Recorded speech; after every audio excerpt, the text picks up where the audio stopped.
Hydraa, Hyderabad disaster response and assistant protection agency. దీని మీద అవగాహన ఉన్నవాళ్ళు ఈ ఇంట్రడక్షన్ పార్ట్ని స్కిప్ చేసేయండి. ఈ వీడియో పెద్దగా ఉంటుంది కాబట్టి టైం లైన్ కూడా డిస్క్రిప్షన్లో ఇస్తున్నాం, దాన్ని ఫాలో అయ్యి మీకు అవగాహన ఉన్న పార్ట్ స్కిప్ చేసి చూడండి. బట్ పూర్తిగా చూస్తే బెటర్ అవగాహన వస్తుంది. ఎక్కువ ఉపోద్ఘాతం లేకుండా సూటిగా టాపిక్లోకి వెళ్దాం. ఈ హైడ్రా అనే విభాగాన్ని తెలంగాణ ప్రభుత్వం కొత్తగా ప్రారంభించింది. దీని ప్రధాన పని ఏంటంటే హైదరాబాద్ ఔటర్ రింగ్ రోడ్ పరిధిలోని వాటర్ బాడీస్ని కాపాడడం. అంటే చెరువులు, కుంటలు, నదీ పరివాహక ప్రాంతాలు ఇలాంటి వాటిని ప్రొటెక్ట్ చేయడం. అలాగే ఇప్పటికే ఉన్న రూల్స్ని అతిక్రమించి ఎవరైనా ఆ పరిధిలోని చెరువుల్లో, నదుల్లో కట్టడాలు కట్టినా లేదా ఇంకే రూపంగా ఆక్రమించినా వాటిని కూలగొట్టడం, వాటిని ప్రభుత్వం స్వాధీనం చేసుకుని పూర్వస్థితికి తీసుకురావడం చేస్తుంది. అలాగే ఇకపైన ఆక్రమించుకోకుండా చూస్తూ యాక్టివ్గా పనిచేయడం దాని యొక్క ప్రధాన పని. దీని హెడ్గా ఒక ఐపీఎస్ క్యాడర్ అధికారిని ప్రభుత్వం నియమిస్తుంది. అలా నియమించబడిన అధికారి ఆల్రెడీ పని మొదలుపెట్టి ముందుగా పెద్ద పెద్ద వాళ్ళ మీద పడ్డాడు. తెలుసో తెలియకో పేదలు, మిడిల్ క్లాస్ ప్రజలు ఆక్రమించుకున్న వాటికి కొంత ఎక్సెప్షన్ ఇస్తాము అంటున్నారు. అది ఎంతవరకు కరెక్ట్ అవుతుందో చూడాలి. అలా కుదరకపోతే ఇంకేదైనా ప్లాన్ చేస్తాం అన్నట్టు మీడియాలో చెప్తున్నారు. ఇంతవరకు సూపర్. ఎన్నాళ్లుగా వ్యవస్థల, ప్రభుత్వాల అలసత్వంతో, అవినీతితో ఎన్నో ఆక్రమణలు జరిగి చిన్న వర్షం పడితే నీళ్లు వెళ్ళే దారి లేక హైదరాబాద్ ప్రజలు ఎన్ని ఇబ్బందులు పడుతున్నారో కళ్ళారా చూసాం. ఇలాంటి వ్యవస్థ ఒకటి ఇప్పుడు చాలా చాలా అవసరం. ప్రజల అవసరాలను దృష్టిలో ఉంచుకొని ఎంత పెద్ద బడాబాబులైనా ఉపేక్షించకుండా చర్యలు తీసుకుంటామని చెప్పడం, ఆ దిశగా పనిచేయడం సంతోషించదగిన అంశం. చేస్తున్నట్టే కనబడుతుంది ఇప్పటిదాకా. ముందే ఎందుకు కీడించడం? ఇలాగే నిష్పక్షపాతంగా పనిచేస్తూ ఇంతే విచక్షణతో కొనసాగిస్తారని ఆశిద్దాం. హైడ్రాకి ఇప్పుడు ఈ వీడియో ద్వారా చెప్పాల్సింది పెద్దగా ఏమీ లేదు. ఈ హైడ్రా లాంటి వ్యవస్థని తెలంగాణ మొత్తం విస్తరించి తెలంగాణ రాష్ట్రంలో ఉన్న మొత్తం 64,055 వాటర్ బాడీస్లో 80.5% అంటే 51,593 వాటర్ బాడీస్ ప్రభుత్వం అధీనంలోనే ఉన్నాయి. వాటన్నిటినీ ఇదే విధంగా రక్షించాలని డిమాండ్ చేద్దాం. ఆ దిశగానే రేవంత్ ప్రభుత్వం ఆలోచిస్తున్నట్టు కనబడుతుంది. ఇది తెలంగాణ సిచ్యువేషన్. ఇప్పుడు మనం ఆంధ్రప్రదేశ్కి వద్దాం. కేంద్ర జలశక్తి మంత్రిత్వ శాఖ 2018-19 సంవత్సరాల్లో మొదటిసారి దేశం మొత్తంలో ఎన్ని వాటర్ బాడీస్ ఉన్నాయో లెక్కగట్టింది. నీటి వనరుల మొత్తాన్ని 6 భాగాలుగా విడదీసి లెక్కగట్టారు. అవేంటంటే పాండ్స్, ట్యాంక్స్, లేక్స్, రిజర్వాయర్లు, చెక్ డ్యామ్స్, ఇతర నీటి వనరులు. వీటి మధ్యన తేడానే ఇక్కడ నేను చెప్పట్లేదు, మన టాపిక్ అది కూడా కాదు కాబట్టి. ఈ రిపోర్ట్ ప్రకారం అప్పటికి దేశవ్యాప్తంగా 24 లక్షల వాటర్ బాడీస్ ఉన్నాయి.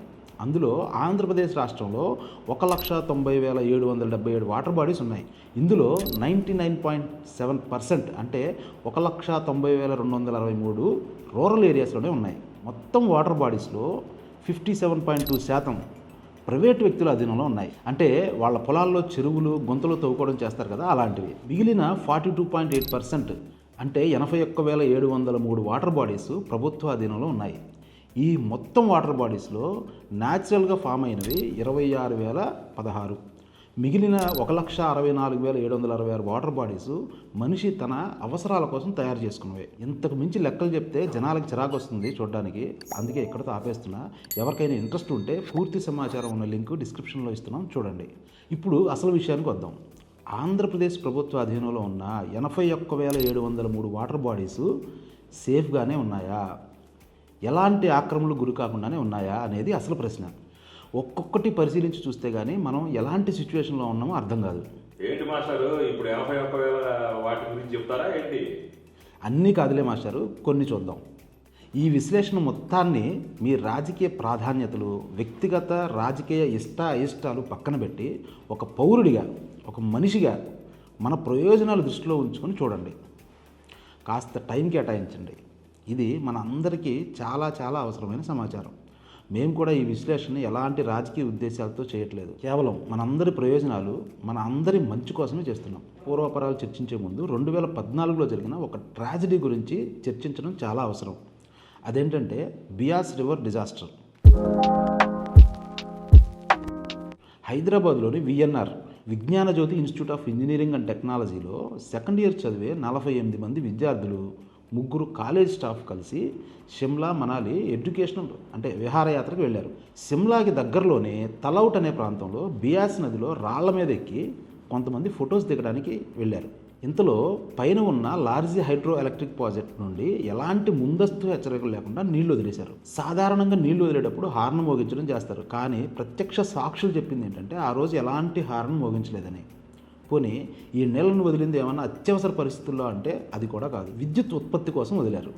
మెల్లగా నీళ్లు పెరిగాయి, వాళ్ళేమో భయంతో అక్కడే ఉండిపోయారు. ఒకరినొకరు పట్టుకొని అరుస్తూ అక్కడే నిలబడిపోయారు. నీళ్లు కొద్ది కొద్దిగా పెరుగుతూ 5 నిమిషాల్లో నది మధ్యలో రాళ్ల మీద ఫొటోస్ దిగుతున్న విద్యార్థులు నీటిలో కొట్టుకుపోయారు.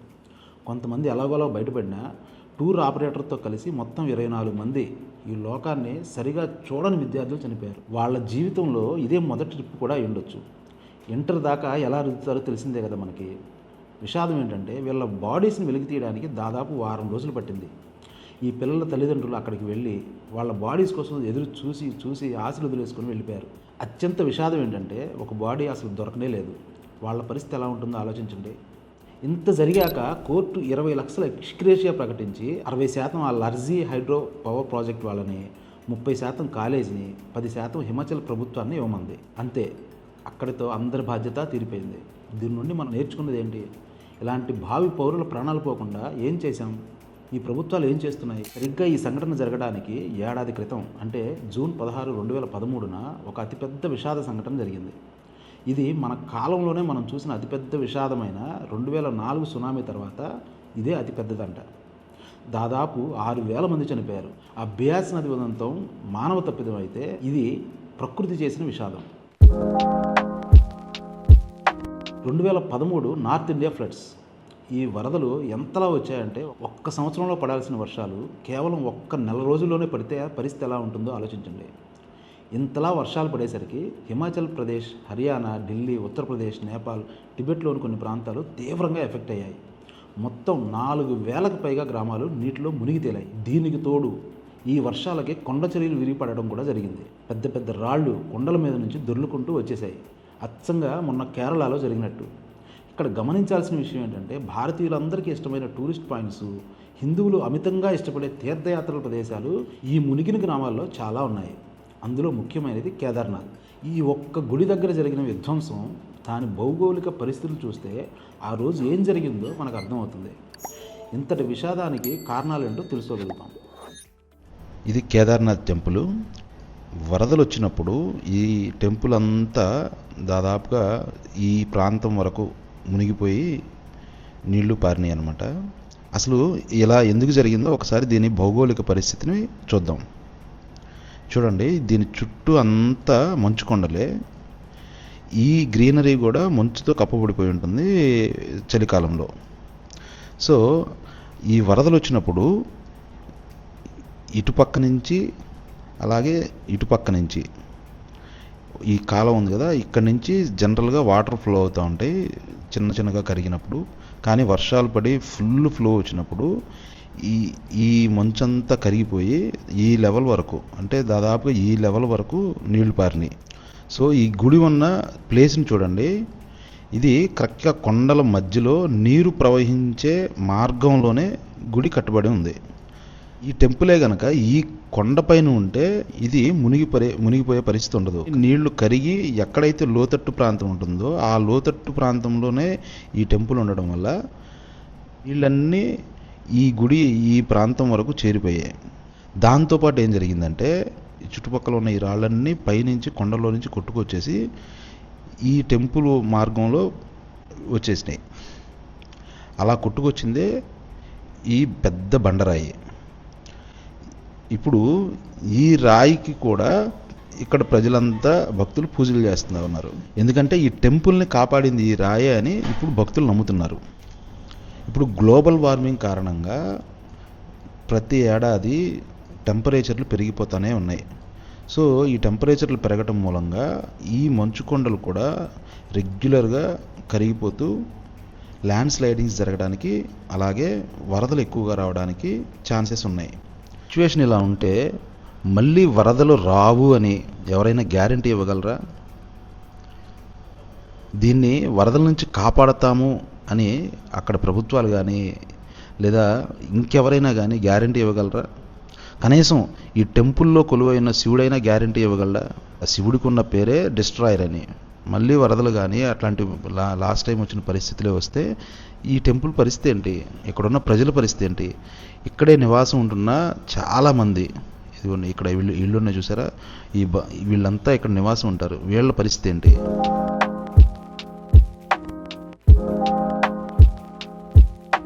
చూశారుగా, ఇంత జరిగినా వీటిని పరిగణలోకి తీసుకొని ఎలాంటి భవిష్యత్తు చర్యలు ఉండవు. మన తోలు మందం ఎంత అంటే 100 గొడ్ల చర్మం అంతా.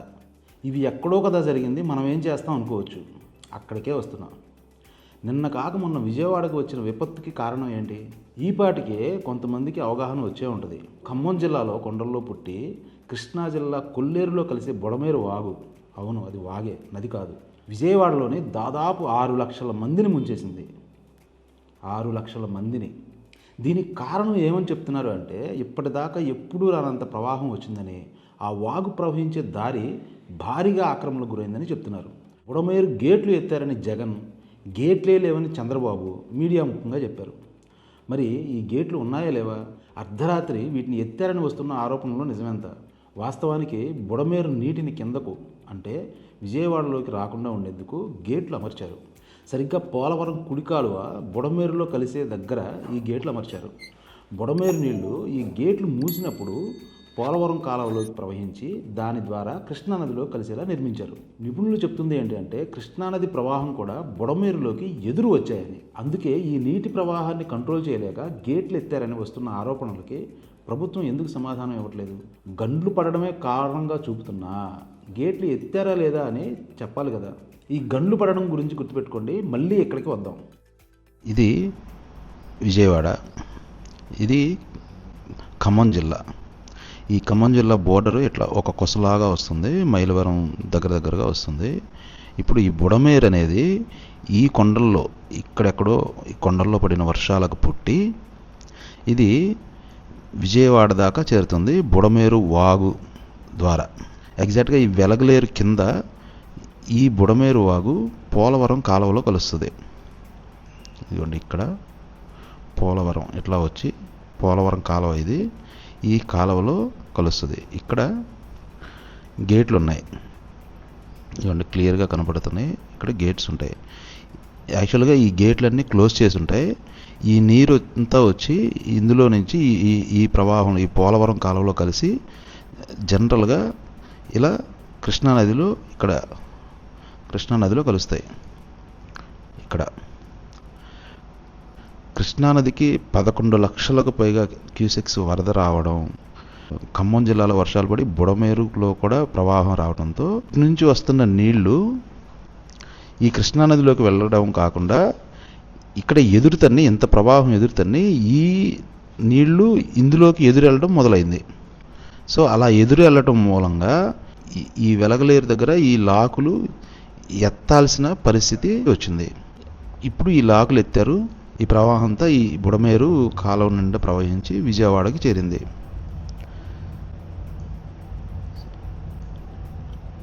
ఇప్పుడు విజయవాడని ఎలాగో ముంచేసింది. ఇప్పుడు ఈ ప్రవాహం అంతా ఇలా వచ్చి ఈ కొల్లేరులో కలుస్తుంది. జరగాల్సిన నష్టం జరిగిపోయింది. సాక్షాత్తు ముఖ్యమంత్రి గారే వారం రోజులు అక్కడే ఉండి పర్యవేక్షించినా ఇంకా ప్రజలు ఇళ్లకు వెళ్ళలేని పరిస్థితి. చుట్టాల ఇళ్లలో, సహాయ శిబిరాల్లో తలదాచుకుంటున్నారు. సర్వస్వం కోల్పోయి ప్రాణాలు కాపాడుకోవడానికి కట్టుబట్టలతో లక్షల మంది తలో దిక్కు వెళ్ళిపోయారు. ఇప్పుడు వీళ్ళందరికీ ఓ 10,000, 25,000 నష్టపరిహారం ఇస్తారు, అంతే. మళ్ళీ ఏ చర్యలు ఉండవు. 1000 గొడ్ల మందం కదా మన చర్మం. ఈ వరదల్లో మొత్తం 40 మందికి పైగా చనిపోయారంట. ఎవరి లెక్కలో వేద్దాం వాళ్ళని? వైసీపీ అకౌంట్లోనా, టీడీపీ అకౌంట్లోనా? సరే, ఇది అయిపోయింది. జరగాల్సింది ఎలాగో జరిగిపోయింది. ఇప్పుడు ఈ బుడమేరు తన దారిలో అడ్డు వచ్చిన అన్నిటినీ అందరినీ తోసేసుకుంటూ కొల్లేరు సరస్సులో కలుస్తుంది. దాని పరిస్థితి ఏంటో ఒకసారి చూద్దాం. ఆసియాలోనే మంచినీటి సరస్సుల్లో అత్యంత పెద్ద వాటిల్లో కొల్లేరు కూడా ఒకటి. ఇది ఎలాంటి మానవ ప్రమేయం లేకుండా సహజ సిద్ధంగా ఏర్పడింది. దీని విస్తీర్ణం ఎంతో తెలుసా? 90,100 హెక్టార్లు, అంటే 2,22,000 ఎకరాలు. ఆంధ్రప్రదేశ్లోనే విస్తీర్ణంలో అత్యంత పెద్దది. ఈ కొల్లేరుని న్యాచురల్ ఫ్లడ్ బ్యాలెన్సింగ్ రిజర్వాయర్ అంటారు. దీని పై ప్రాంతాల్లో వర్షాలు వస్తే ఎక్సెస్ వాటర్ అంతా బుడమేరు, తమ్మిలేరు ద్వారా నీళ్ళన్నీ ఈ కొల్లేరులోకి వచ్చి చేరతాయి. అలాగే చుట్టుప్రక్కల దాదాపు 70 వరకు రకరకాల ఛానల్స్ ద్వారా ఈ కొల్లేరులోకి నీళ్లు వస్తాయి. వీటి ద్వారా పరిసర ప్రాంతాల ఇండస్ట్రియల్ వేస్టేజ్తో పాటు డ్రైనేజ్ వాటర్ కూడా దీనిలోకి చేరతాయి. ఉమ్మడి ఆంధ్రప్రదేశ్ రాష్ట్రంలో అత్యంత ఆక్రమణలకు గురైన వాటర్ బాడీ ఏదైనా ఉంది అంటే అది కొల్లేరే అని బల్లగుద్ది చెప్పొచ్చు. అంతలా ఇది ఆక్రమణలకు గురైంది. దీని మీద సినిమా కూడా వచ్చిందంటే దీని పరిస్థితి ఏంటో అర్థం చేసుకోండి. దీని యొక్క చారిత్రక నేపథ్యం కూడా చాలా ఇంట్రెస్టింగ్గా ఉంటుంది. పల్లవుల కాలం నాటి కాపర్ ప్లేట్స్ ఇక్కడ లభించాయంట. స్థానికంగా ఉన్న చారిత్రక కథనాలను బట్టి గణపతిరాజు కొల్లేరు సరస్సుకు తూర్పున ఉన్న ఒక దీవిలో కోట కట్టి అక్కడ నుంచి పరిపాలన సాగించేవారు. దాని పేరు కొల్లేటి కోట. అప్పుడు శత్రు శిబిరానికి చెందిన ఒక ముస్లిం జనరల్ కొల్లేరుకు దగ్గరలోని చిగురుకోట అనే ప్రదేశంలో తన సైన్యాన్ని నిలిపి దాడికి సిద్ధంగా ఉన్నాడు. శత్రువులకి గజపతికి మధ్య ఈ పెద్ద సరస్సు అడ్డం ఉండేసరికి దానిని ఒక కాలువ తీసి సరస్సులోని నీళ్ళన్నీ సముద్రంలోకి పంపి ఆ పైన దండెత్తడానికి సిద్ధపడ్డాడు. ఆ కాలువనే ఉప్పుటేరు అని పిలుస్తారు ఇప్పుడు. ఇదంతా చూసిన గజపతి రాజు సైన్యాధిపతి తన సొంత కూతురినే దేవతలకు బలిచ్చి యుద్ధానికి సిద్ధపడ్డాడు. అలా బలిస్తే గెలుస్తామనే నమ్మకంతో. అలా బలి ఇవ్వబడిన అమ్మాయి పేరు పేరంటాల కన్నమ్మ. అందుకే ఈ కాలువని పేరంటాల కన్నమ్మ కాలువ అని కూడా పిలుస్తారు. ఇంత చరిత్ర ఉంది ఆ కొల్లేరు చుట్టూ. అలాంటి కొల్లేరు ఇప్పుడు కేవలం 8% మాత్రమే మిగిలి ఉందని 2016లో ఆర్ సాబేష్ అనే జియాలజిస్ట్ ఇచ్చిన నివేదికలో రాశారు. 50% చేపల చెరువులుగా, 42% వరి పొలాలుగా మార్చేసి ఆ సరస్సు మొత్తాన్ని ఆక్రమించారని ఆ నివేదిక స్పష్టం చేస్తుంది. ఆయన కాస్త ఉదారంగానే రాసినట్టున్నారు. ఆ ప్రవహించే కాలువలు తప్ప మిగిలిన చెరువంతా ఆక్రమణకు గురైందని ఈ మ్యాప్స్ చూస్తే అర్థమవుతుంది ఎవరికైనా. సో ఇప్పుడు ఈ కొల్లేరు పరిస్థితి ఒకసారి చూద్దాం. చూడండి, ఇవన్నీ చెరువులే, ఇవన్నీ చెరువులే.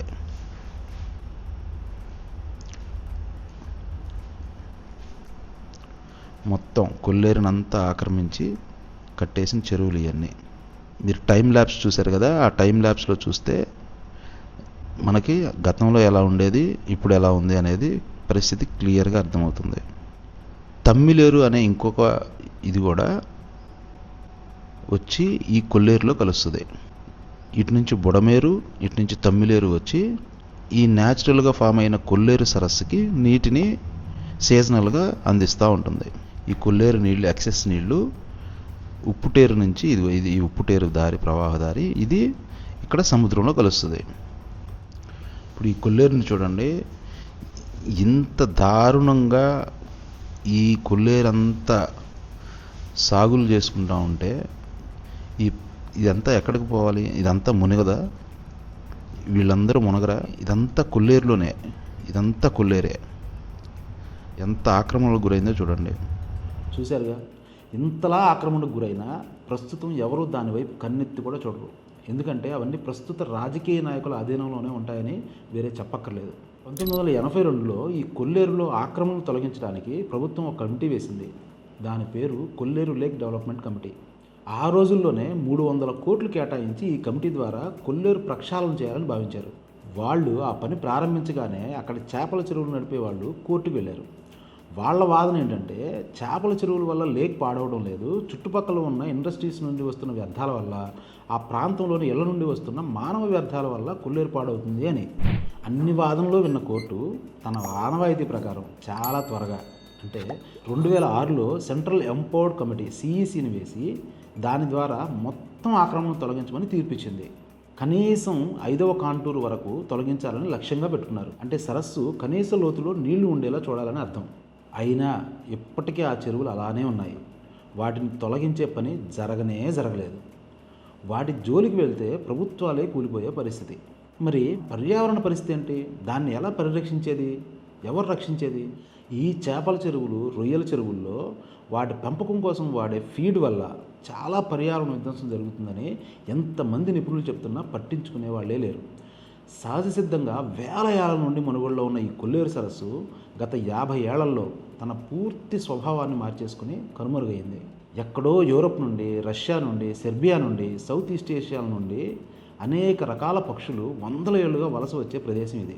యునెస్కో ప్రపంచవ్యాప్తంగా ఉన్న ఇలాంటి చిత్తడి నేలలని పరిరక్షించాలనే సంకల్పంతో ద రంసార్ కన్వెన్షన్ అనే ఒక అంతర్జాతీయ ఒప్పందం చేసింది. అలా నోటిఫై చేసిన ప్రదేశాల్లో మన కొల్లేరు కూడా ఒకటి. పర్యావరణానికి ఎంతో ముఖ్యమైన ప్రదేశం. మరి మనం ఏం చేస్తున్నాం? మళ్ళీ అదే తోలుమందం ప్రదర్శిస్తున్నాం. జనాలు అంతే, నాయకులు అంతే. మళ్ళీ వీళ్ళే అన్నీ కలుషితం అయిపోతున్నాయి, ఆరోగ్యాలు పాడవుతున్నాయి, క్లైమేట్ చేంజ్ అవుతుందని సన్నాయి నొక్కులు నొక్కుతారు. కొల్లేరంతా ఆక్రమించేసిన తర్వాత ఇప్పుడు ఈ బుడమేరు నీళ్లు ఎక్కడికి వెళ్తాయి? ఆ చుట్టుపక్కల ఉన్న లోతట్టు ప్రాంతాలను ముంచేస్తాయి, లేదా ఆ చెరువుల్ని, అక్కడ ఆక్రమించి కట్టిన నిర్మాణాలన్నిటినీ ముంచేస్తాయి. లబోదిబోమని ఏడుస్తూ కూర్చుంటాం అంతే తప్ప ఎలాంటి చర్యలు ఉండవు. సరే, ఈ కొల్లేరుని కాస్త పక్కన పెడదాం. మన ఆంధ్రుల కలల రాజధాని అమరావతి దగ్గరకు వద్దాం. ఇక్కడ జరిగే తంతు చూస్తే మన పాలకుల బాగోతాలన్నీ బయటపడతాయి. 2019లో జగన్ అధికారంలోకి రాగానే చంద్రబాబు ఇంటి పక్కనే ఉన్న ప్రజావేదిక నదీ పరివాహక ప్రదేశంలో ఉంది అని, అది చట్ట వ్యతిరేకమని కూల్చేశాడు. అంతేకాకుండా మిగిలిన కట్టడాలను కూడా కూల్చేస్తామని పెద్దగా ప్రగల్భాలు అయితే పలికాడు. పెద్ద పర్యావరణ ప్రేమికుల్లాగా పోజులు కూడా కొట్టారు. ఆ ప్రజావేదిక ఒక్కటి తప్ప ఇంకో దాని జోలికే పోలేదు. ఏవో నోటీసులు ఇచ్చి కామైపోయారు. మన బాబు గారేమో ఇదంతా కక్షపూరితంగా చేశారు అంటున్నాడు. జగన్ చేసింది చూస్తే అలాగే ఉంది. అలా అనటంలో తప్పేమీ కాదు. కానీ ఇక్కడ అసలు తేల్చాల్సిన విషయం ఏంటంటే, మన ముఖ్యమంత్రి గారు ఉంటున్న ఇల్లు ప్రజావేదిక అక్రమమా సక్రమమా అని ఒక్క మాట చెప్పమనండి చాలు. ఈ విషయంలో మాత్రం నోరు మెదపరు మన బాబు గారు. ఇదిగో ఈ మ్యాప్ చూడండి, క్లియర్గా అది ఏంటో ఎక్కడ ఉందో అర్థమవుతుంది. ఇదిగోండి, ఇది ప్రకాశం బ్యారేజ్. ఈ ప్రకాశం బ్యారేజీకి పైన నీళ్ళు వాటర్ స్టోరేజ్ ట్యాంక్ ఇది.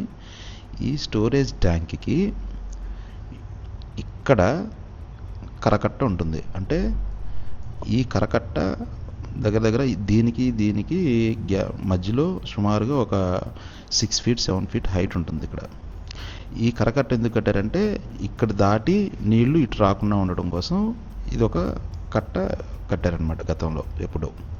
సో ఇప్పుడు ఈ కరకట్టకి డౌన్ అంటే ఇటుపక్క నదీ ప్రవాహంలోకి ఎన్ని కన్స్ట్రక్షన్స్ వచ్చాయో చూడండి. ఇప్పుడు ఇవన్నీ అనాథరైజ్డ్గా కట్టిన బిల్డింగ్స్ ఇవన్నీ.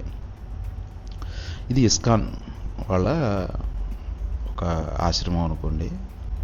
ఇవన్నీ పండించుకోవడానికి, అంటే నది రానప్పుడు పండించుకోవడానికి మాత్రమే వీళ్ళకి ఈ లెవెల్లో ఉన్న వాళ్ళకి పర్మిషన్ ఉంటుంది. కానీ ఎలాంటి పర్మనెంట్ కన్స్ట్రక్షన్స్ చేయడానికి అవకాశమే ఉండదు. కానీ ఇదిగోండి, ఇక్కడ గోకరాజ్ గంగరాజ్ గారిది ఇది. ఎంత విలాసవంతమైన బిల్డింగ్ కట్టుకున్నారో చూడండి. ఇక్కడ నదిలోకి ఇట్లా కట్టుకొని ఇక్కడ బోటింగ్ పాయింట్ కూడా పెట్టుకున్నారు. ఈ కరకట్టకి డౌన్లో ఏమి ఉండడానికి లేదు, కానీ ఎన్ని కన్స్ట్రక్షన్స్ వచ్చినాయి. ఇది మన ముఖ్యమంత్రి గారి నివాస ప్రాంతం, చంద్రబాబు నాయుడు గారిది. సో ఇది కూల్చిన ప్రజావేదిక, జగన్ గారు కక్షపూరితంగా కూల్చిన ప్రజావేదిక. ఇది చంద్రబాబు నాయుడు గారి హౌసు, ఇది హెలిప్యాడ్. ఒక్క మాట చెప్పమనండి, ఇది ఆథరైజ్డ్ బిల్డింగా అనాథరైజ్డ్ బిల్డింగా? ఇక పైకి వస్తే ఇదిగోండి, ఇది కూడా కరకట్టే. ఇది కరకట్ట రోడ్డు. ఇక్కడ ఒక ఆక్వా కంపెనీ ఉంది, ఇది కూడా డౌన్లో. ఇలా ముందుకు వస్తే ఇక్కడ ఒక చిగురు ఆశ్రమం. ఇది అనాథ పిల్లల ఆశ్రమం అనుకుంటా. చాలా విలాసవంతంగా ఉంటుంది ఈ బిల్డింగ్ కూడా. ఇదిగోండి, ఇది మంతెన సత్యనారాయణరాజు గారి విలాసవంతమైన ఆశ్రమం. ఇవన్నీ కన్స్ట్రక్షన్సే. ఇది కరకట్ట, ఈ కరకట్ట కింద కట్టింది. దీనికి పర్మిషన్స్ ఉన్నాయా? ఒక మాట చెప్పమనండి. చెప్పాలి కదా, ఆన్సర్ ఇవ్వాలి కదా ప్రజలకి. ఇక్కడ ఈ కరకట్ట దిగి ఇలా వస్తే ఇది ఇప్పుడు అమరావతి సీడ్ యాక్సెస్ రోడ్. ఇది ఇక్కడ మొదలవుతుంది సీడ్ యాక్సెస్ రోడ్. అంటే ఇక్కడతో ఎండ్ అయింది. ఇక్కడ నుంచి మళ్ళీ తీసుకొచ్చి దీన్ని ఇక్కడికి కానీ, ఈ ప్రకాశం బ్యారేజ్ దగ్గర కానీ, లేదా ఇక్కడ ఈ వారధి దగ్గర కానీ దీన్ని కలుపుతూ ఉంటున్నారు, ఈ సీడ్ యాక్సెస్ రోడ్ను. ఇక్కడ నుంచి ఇది ఇంకా కన్స్ట్రక్షన్ అవ్వలేదు, ల్యాండ్ అక్విజిషన్ చేయాలి. సో ఇప్పుడు మన అమరావతి సంగతి చూద్దాం. ఇది మన కలల రాజధాని అమరావతి. ఈ ప్రాంతం అంతా ఇదిగోండి, ఇక్కడ కొన్ని రోడ్స్ మ్యాపింగ్ చేయడం కూడా జరిగింది. ఇది మన అమరావతి. ఇంకొక విచిత్రం ఏంటంటే, ఈ కొండ ఉంది కదండి, ఇది కొండ. ఇక్కడ ఆర్కియాలజీ సైట్ ఇది. ఇక్కడ పురాతన కాలంలో ఇక్కడ ఒక గుడి ఉంది. ఆ గుడికి చారిత్రక నేపథ్యం చాలా ఉంది. ఇది ప్రిజర్వ్ చేసుకోవాల్సిన ప్రదేశం. బట్ దాన్ని అలాగే గాలి వదిలేశారు. మన చిన్నజీయర్ స్వామి గారు ఉన్నారు కదా, ఆయన ఈ కొండని మొత్తం ఆయనకి రాసిచ్చేసినట్టున్నారు. ఇప్పుడు ఆయన పైన ఇక్కడ కొన్ని గుడులు, ఒక రూమ్స్, హోటల్స్ లాంటి ఏయో భక్తులు ఉండడానికి నివాస ప్రాంతాలు ఇవన్నీ కట్టి ఇక్కడ కొన్ని విగ్రహాలు పెట్టి ఆయన ఈ కొండ మొత్తాన్ని తన గుప్పిట్లో పెట్టేసుకున్నాడు. గతంలో ఇక్కడ మెట్లు ఉండేవి పైకి వెళ్ళడానికి. ఇప్పుడు ఆ మెట్ల దారి గుండా కూడా పైకి ఎవరిని వెళ్ళలేని పరిస్థితి. అంటే ఈ ఆర్కియాలజీ సైట్ చూడడానికి లేదా ఇక్కడ ఈ ప్రదేశం చారిత్రక నేపథ్యం తెలుసుకోవాలన్నా కానీ ఇప్పుడు ఈయన ఏర్పాటు చేసుకున్న దీని నుంచే వెళ్ళాల్సిన పరిస్థితి. ఇప్పుడు ఈ కొండని ఈయనకి ఇచ్చేశారనమాట. ఈ కొండ ఎంత ఉందో చూడండి. ఇప్పుడు మనం కొండవీటి వాగు దగ్గరికి వెళ్దాం. ఇప్పుడు బుడమేరు వాగు ఇటు ముంచితే కొండవీటి వాగు ఇటు మొత్తాన్ని ముంచేసే పరిస్థితి ఉంది. సో ఈ కొండవీటి వాగు ఇదిగోండి, ఇక్కడ చిలకలూరుపేటకి మధ్యలో ఉన్న కొండవీటి కోట ఇది కూడా ఒక పెద్ద ఆర్కియాలజీ సైటు, చాలా చూడదగ్గ ప్రదేశం ఇది. ఈ కొండవీటి కొండల్లో పడిన వర్షాలకి ఆ నీళ్ళన్నీ ఒక వాగు గుండా, కొండవీటి వాగు గుండా, ఇదిగోండి ఇక్కడ పేరేచెర్ల ఉంది కదా, ఈ పేరేచెర్ల దగ్గరికి చేరుతుంది. ఈ పేరేచెర్ల నుంచి ఇదిగోండి ఇదే కాలువ, కొండవీటి వాగు అది. ఈ వాగు ఇలా ప్రయాణం చేసి అమరావతిలోకి వస్తుంది. ఇదిగోండి ఇదంతా ఈ ప్రవాహం అంతా కొండవీటి వాగు. ఈ వాగు ఇలా వచ్చి మొత్తం ఇది పొంగినప్పుడు ఇది కూడా కొండవీటి వాగు పొంగితే ఈ ప్రాంతాలు కూడా గతంలో మునిగిపోయి ఉన్న పరిస్థితి. లక్కీగా మొన్న ఈ కొండవీటి వాగు అయితే పొంగలేదు, అమరావతికి పెద్ద ఎఫెక్ట్ ఏం పడలేదు. సో ఈ కొండవీటి వాగు ఇలా ఇటు నుంచి ప్రవాహం వచ్చి ఇక్కడ కృష్ణానదిలో కలుస్తుంది. ఇక్కడ చంద్రబాబు నాయుడు గారు లాస్ట్ టైం 2014లో అధికారంలోకి వచ్చిన తర్వాత, అమరావతి ప్లాన్ వేసిన తర్వాత ఇక్కడ ఒక ఎత్తిపోతల పథకం పెట్టారు. అంటే కొండవీటి వాగులో ఇదంతా మునిగిపోతే ఆ నీటిని త్వరగా తోడిపోయడానికి ఇక్కడ ఒక ఎత్తిపోతలు పెట్టారు. మొన్న పడిన వర్షాలకి దీన్ని ఆపరేట్ చేశారు, నీళ్ళన్నీ ఎత్తిపోశారు. ఇది ఆపరేషన్లో ఉంటే నీళ్లు ఎత్తిపోస్తారు, ఇందులోకి వెళ్ళిపోతాయి.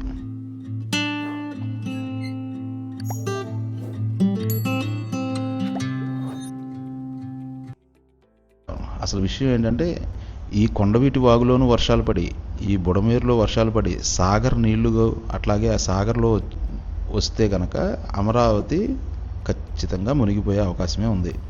ఇక్కడ ఎంత నీళ్లు ఎత్తిపోసినా, ఎందుకంటే ఇక్కడ నీళ్లు ప్రవహిస్తున్నాయి, ఈ నీళ్ళే ఇటు తన్నుకు వస్తాయి, ఈ నీళ్ళు ఇటు తంతాయి, ఈ నీళ్లు ఇటు నుంచి వస్తాయి.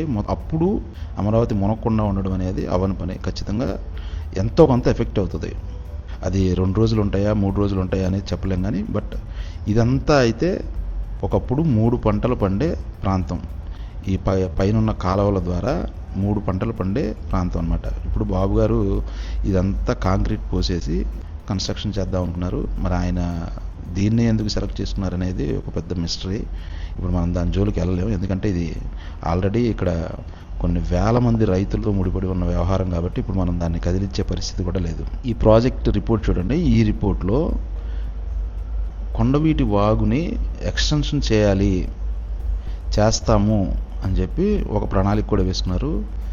దానికి ఈ పూలింగ్లో ఇచ్చిన భూముల్లో కాకుండా ఇంకా కొన్ని ప్రాంతాల్లో ఈ ఏరియా మొత్తం సుమారుగా 75 ఎకరాలు సెకండ్ ఫేజ్గా, అంటే ఈ కొండవీటి వాగుని వెడల్పు చేయడానికి 75 ఎకరాలని ల్యాండ్ అక్విజిషన్ చేస్తామని చెప్పారు సెకండ్ ఫేజ్లో.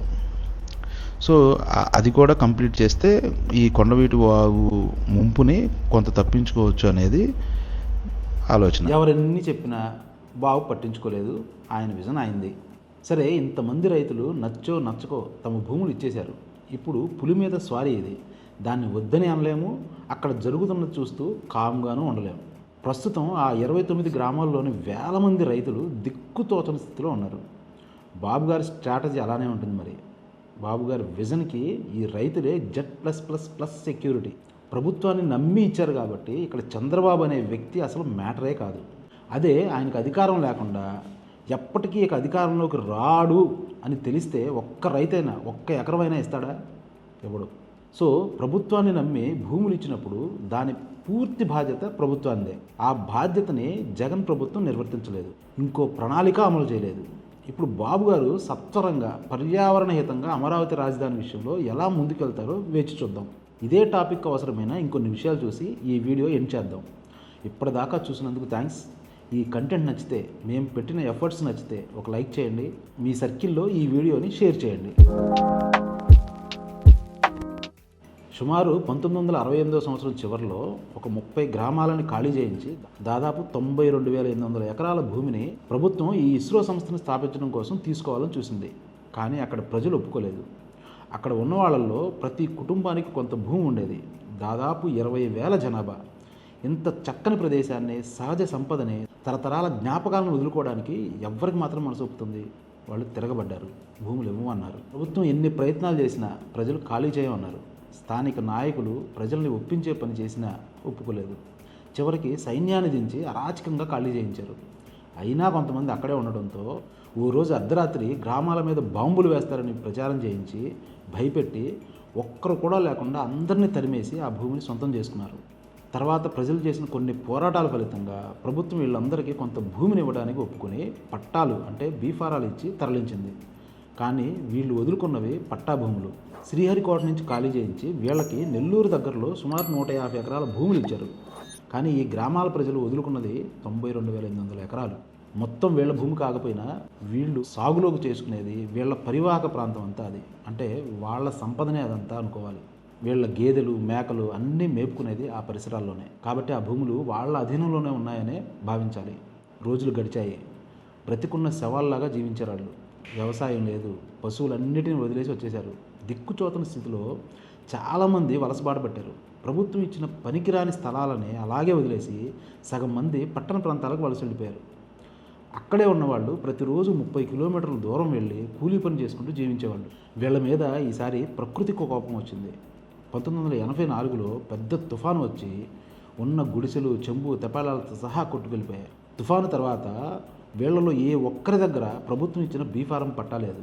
అన్ని తుఫాన్లో కొట్టుకెళ్ళిపోయాయి. ప్రాణాలతో, కట్టుబట్టలతో ఏం చేయాలో తెలియని స్థితిలో మళ్ళీ తమ పూర్వ గ్రామాల దగ్గరకు వచ్చి చేరారు. ఏం చేయాలో తెలియని వీళ్ళు ప్రభుత్వం వాళ్ళ భూములు లాక్కుని ఏర్పాటు చేసిన ఇస్రో సంస్థలోనే కూలీ పనివారుగా చేరిపోయారు. ఈనాటికి తరాలు మారుతున్న లేబర్ కాలనీ వాసులుగా పిలిపించుకుంటూ అక్కడే జీవిస్తున్నారు. ఏ కొద్ది మందో 10 వరకు చదివిన వాళ్ళు ఇస్రోలో పర్మనెంట్ ఉద్యోగాలు పొందారంట. ఇదిగోండి, ఇదే పులికాట్ లేకు. ఆంధ్రప్రదేశ్ రాష్ట్రంలోనే 2వ అతిపెద్ద లేక్ అనుకోవాలి ఇది. ఇక్కడ మన శ్రీహరికోట ఉంటుంది. ఇది శ్రీహరికోట. మన ఇస్రో స్పేస్ స్టేషన్ అంతా ఇక్కడే ఉంటుంది. ఈ పులికాట్ లేకు ఇదిగోండి, ఇక్కడ తమిళనాడు. ఇది బోర్డరు. ఈ బోర్డరు కింద తమిళనాడు, ఈ బోర్డర్ పైన ఆంధ్రప్రదేశ్. సో ఇది తమిళనాడులో కూడా ఉంటుంది కొంత. సో ఇదంతా పులికాట్ లేక్ యొక్క స్వరూపం. ఈ భూభాగంలో నివసించే వాళ్ళనే మొత్తం ఖాళీ చేయించి స్పేస్ స్టేషన్ని కట్టారు. ఇవి లాంచింగ్ ప్యాడ్స్. ఇక్కడ మొత్తం ఇస్రో కార్యాలయాలన్నీ ఇక్కడ ఉంటాయి. ఇక్కడ నుంచి ఇక్కడికి లాంచింగ్ ప్యాడ్స్ అన్నమాట ఇవి. ఇక్కడి నుంచే లాంచ్ చేస్తారు. వీళ్ళకి నెల్లూరు ప్రాంతంలో ఇక్కడ ఈ ఏరియాలో ఎక్కడో ఒక చోట కేటాయించారు స్థలాలు. మళ్ళీ పెన్నా నదికి ఎక్కడో వచ్చిన వరదల కారణంగా మళ్ళీ వాళ్ళంతా మళ్ళీ శ్రీహరికోటకే వచ్చి నివాసం ఉన్నారు. ఐ థింక్ ఇదేననుకుంటా లేబర్ కాలనీ. ఇక్కడ ఒక స్కూల్ ఉంది.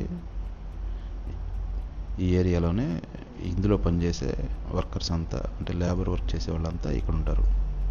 ఈ సూళ్ళూరుపేట దగ్గర నుంచి ఈ లోపలికి దారి ఉంటుంది. ఇది ఒక్కటే దారి ఉంటుంది, ఇంకో దారి అనేది లేదు దీనికి. ఇది దీని యొక్క చరిత్ర. ఏం చేయగలం మనం? దేశం గర్వించే సంస్థను ఏర్పాటు చేసి మనందరికీ గర్వకారణమైనందుకు ఆనందపడాలో, ఇంతమంది జీవితాలను గాలి కొదిలేసిన ప్రభుత్వాన్ని అసహించుకోవాలో అర్థం కాదు. ఈ దేశంలోని ప్రజలందరూ గర్వించే ఈ సంస్థను చూసి వీళ్ళు కూడా గర్విస్తున్నారా అని చెప్పాలంటే కష్టమే. ఇంత పెద్ద సంస్థగా ఎదిగాక ₹1 పెట్టుబడికి 2.5 రూపాయలు అంటే ₹2.5 సంపాదిస్తున్నామని గొప్పగా చెప్తున్న ఈ సంస్థ ఏర్పాటు వెనుక ఇంత దారుణమైన కథ ఉంది అంటే నమ్మలేం. ఈ ఇస్రో కథ, దాని వెనకాల ఉన్న బ్యాక్గ్రౌండ్ స్టోరీ అంతా అచ్చం 2001లో వచ్చిన తమిళ సినిమా సిటిజన్ స్టోరీని పోలి ఉంటుంది. తెలుగు డబ్బింగ్ సినిమా యూట్యూబ్లో ఉంది, ఒక లుక్ వేయండి. తమిళ యాక్టర్ అజిత్ నటించిన సినిమాల్లోనే నాకు బాగా నచ్చిన సినిమా అది. లింక్ డిస్క్రిప్షన్లో ఇస్తాను. ఒక పక్క ప్రజలు ఆక్రమించుకొని, ఇంకో పక్క ప్రభుత్వాలు ఆక్రమించుకొని ఇలా సహజ సిద్ధమైన వాటర్ బాడీస్ని విధ్వంసం చేస్తుంటే దేశంలో విపత్తులు రాక ఏమొస్తాయి? మళ్ళీ వీటిని సమర్థవంతంగా ఎదుర్కొన్నామని డాంబికాలు ఒకటి. ఇంకా చూసే ఓపిక మీకున్నా నాకు చెప్పే ఓపిక నశిస్తుంది. రీసెంట్ వరదలకు నా సొంతూరు మంగళగిరిలోనే ఒక క్లాసిక్ ఎగ్జాంపుల్ ఉంది, అది చెప్పి ముగిస్తా. ఈ మంగళగిరి మ్యాప్ చూడండి. ఇది ఆంధ్రప్రదేశ్ ప్రభుత్వం మీ భూమి వెబ్సైట్ నుండి డౌన్లోడ్ చేసిన మ్యాప్. ఇందులో మొత్తం 5 చెరువులు కనబడుతున్నాయి. కానీ ఇప్పుడు ఒకే ఒకటి ఉంది. మిగిలిన 4 చెరువులు పూర్తిగా ఆక్రమించేసుకున్నారు. ఆ 5వది కూడా ఆక్రమణకి రెడీగా ఉంది. ఇందులో సమరణి చెరువు అని ఉన్న రత్నాల చెరువు మాత్రం పేదలు ఆక్రమించుకున్నవో లేదా ప్రభుత్వాలు బీఫామ్స్ ఇచ్చినవి. ఈ చెరువు ఉన్న ప్లేస్లో ఇప్పుడు బస్టాండు, మున్సిపల్ ఆఫీస్ ఉన్నాయి. మిగిలిన ఈ 2 చెరువులు ఎర్ర చెరువు, నల్ల చెరువు 2 ప్రభుత్వమే పూర్తి చేసి ఆటోనగర్కి, ఏపీఐఐసికి, కొంత ఆర్టీసీ బస్ డిపోకి, రాజీవ్ గృహకల్ప, టిట్కో ఇళ్ళకి ఇచ్చేసింది. ఇంకొంత భాగాన్ని అయితే వేలం పెట్టి అమ్మేశారు.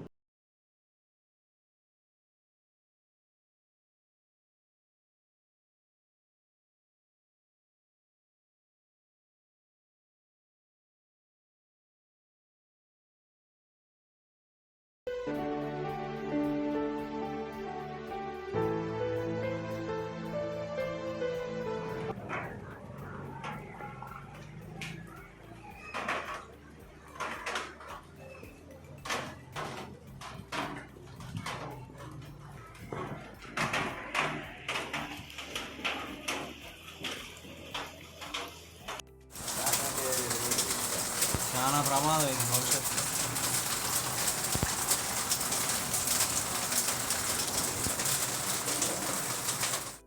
వర్షం తగ్గిన 2-3 గంటలకి మంగళగిరి ఊరంతా నీళ్లు వెళ్ళిపోతే ఈ టిట్కో ఇళ్లలోకి వెళ్ళిన నీళ్లు క్లియర్ కావడానికి 2 రోజులు పట్టింది. అప్పటికప్పుడు ప్రొక్లైనర్తో పెద్ద కాలువ తవ్వి అడ్డుగా ఉన్న రోడ్ని కూడా తవ్వేస్తే తప్ప నీళ్లు డ్రైనేజ్లోకి వెళ్ళలేదు. ఇలా ఎందుకు జరిగింది అంటే ఆ గృహ సముదాయం మొత్తమే ఇక్కడున్న లోతట్టు ప్రాంతం కాబట్టి. మళ్ళీ అదే ప్రశ్న, మరి ఈ ప్రభుత్వాలు ఏం చేస్తున్నాయి? రోజు రోజుకి జనాభా పెరుగుతుంది, అర్బనైజేషన్ పెరుగుతుంది, నిజమే. కానీ ఒక ప్లానింగ్ అంటూ లేకపోతే ఎలా? జరగరాని జరిగితే పోయే ప్రాణాలు ఎవరి రెస్పాన్సిబిలిటీ? ఈ నాయకుల ప్రాణాలు, వాళ్ళ పిల్లల ప్రాణాలు కదా పోతుంది, సాధారణ ప్రజలవే కదా. అందుకే ఏమీ పట్టనట్టు గాలి వదిలేశారు. కావాలంటే చెరువుల్లో, నదుల్లో, ఆఖరికి సముద్రాల్లో కూడా ఇళ్ల పట్టాలు ఇచ్చేస్తారు. కావాలంటే అందులో ఇళ్ళు కూడా నిర్మించేస్తారు. మరి మనం ఏం చేద్దాం? డబ్బులు తీసుకుని ఓట్లేసాం కాబట్టి అన్నీ మూసుకొని కూర్చుందామా? లేక ప్రజల ప్రాణాలు కాపాడే చర్యలు తీసుకోవాలని డిమాండ్ చేద్దామా? మాకైతే ఎలాంటి ఇబ్బంది లేదు. ప్రభుత్వాలని ఖచ్చితంగా అడుగుతాం, ఎవరో అధికారంలో ఉన్నా సరే. ఎందుకంటే ఇది మన జీవితాలకు సంబంధించిన విషయం. చేయాల్సిన బాధ్యత ప్రభుత్వాలదే. ఇక్కడ చెప్పినవే కాదు, ప్రతి ఊర్లోనూ, ప్రతి పట్టణంలోనూ ఇదే విధంగా జరుగుతుంది. ఒక్క బుడమేరు మాత్రమే కాదు, ఒక్క కొల్లేరు మాత్రమే కాదు. మీరు పరిశీలించి చూస్తే వేల నీటి వనరులది ఇదే పరిస్థితి. కాకినాడ దగ్గర పర్యావరణానికి ఎంతో ప్రాధాన్యం ఉన్న కోరింగ లాంటి మడ అడవులను తొలగించి ఫ్యాక్టరీలు కట్టారు. సముద్రం చొచ్చుకుని వచ్చే ప్రాంతాన్ని పూర్తి చేసి గత ప్రభుత్వం ప్రజలకి హౌసింగ్ కాలనీ కట్టాలని చూసింది. ఇవన్నీ ఏదో రోజు పెను విపత్తుని ఎదుర్కోక తప్పదు. ఎన్ని అడ్డుగోడలు కట్టినా వాటికి గండ్లు పడవు అన్న గ్యారంటీ ఉండదు. మన వాళ్ళు ఎంత క్వాలిటీతో కడతారో తెలిసిందే కదా. ఎప్పుడో 1852లో కట్టిన ధవళేశ్వరం బ్యారేజీ 170 ఏళ్ళు గడిచినా అలాగే ఉంది. కానీ మన వాళ్ళు కడుతున్నవి మాత్రం 10 ఏళ్ళు కూడా నిలబడట్లేదు. పోలవరం, కాళేశ్వరంలో ఏం జరుగుతుందో చూస్తున్నాం కదా. ఒక్క కొరడా దెబ్బ కొడితే ఎంత గుడ్డైనా మాట వింటుంది, సరైన దారిలో వెళ్తుంది. మన ప్రభుత్వాలని ఎన్ని దెబ్బలు కొట్టాలి? ఎన్ని కొట్టినా వీళ్ళు మారరు. అంతలా స్వార్థంతో ముద్దుబారిపోయింది వీళ్ళ శరీరం. ఇప్పటికైనా పక్క రాష్ట్రం తెలంగాణలో తీసుకుంటున్న చర్యలను చూసైనా, కనీసం ఇక్కడ బుడమేరు చేసిన విధ్వంసాన్ని చూసైనా హైడ్రా లాంటి ఒక పటిష్టమైన వ్యవస్థ మనకి తక్షణ అవసరం. రాష్ట్ర ప్రజల శ్రేయస్సు కోసం ఆంధ్రప్రదేశ్ ప్రభుత్వం ఒక గట్టి ప్రణాళిక రూపొందించాలని మనం అందరం డిమాండ్ చేద్దాం. అవసరమైతే కొంత వీడి కడుపు నుండి వేరే వాళ్ళ కడుపు కొడతాడని మాత్రం అనుకోవద్దు. మన ప్రజాధనానికి మొట్టమొదటి కాంట్రిబ్యూషన్ మా నాన్నగారు అక్రమంగా సంపాదించిన 20,000 కోట్లు. ముందుగా ఆ కరకట్ట మీద ఉన్న చంద్రబాబు గారి నివాసం ఉంటున్న అద్దె ఇంటితో మొదలుపెట్టి ప్రజలకి ఒక గట్టి సందేశం ఇవ్వాలని, ఎంత వారైనా వదిలిపెట్టమనే భావన ప్రజల్లోకి తెచ్చి చెరువుల్ని, నదుల్ని, కాల్వల్ని ఆక్రమించాలంటే ఎవడైనా భయపడేలా చర్యలు తీసుకోవాలని డిమాండ్ చేద్దాం. మరో వీడియోతో మళ్ళీ కలుద్దాం. సూర్య, కుతూహలశాల నుండి.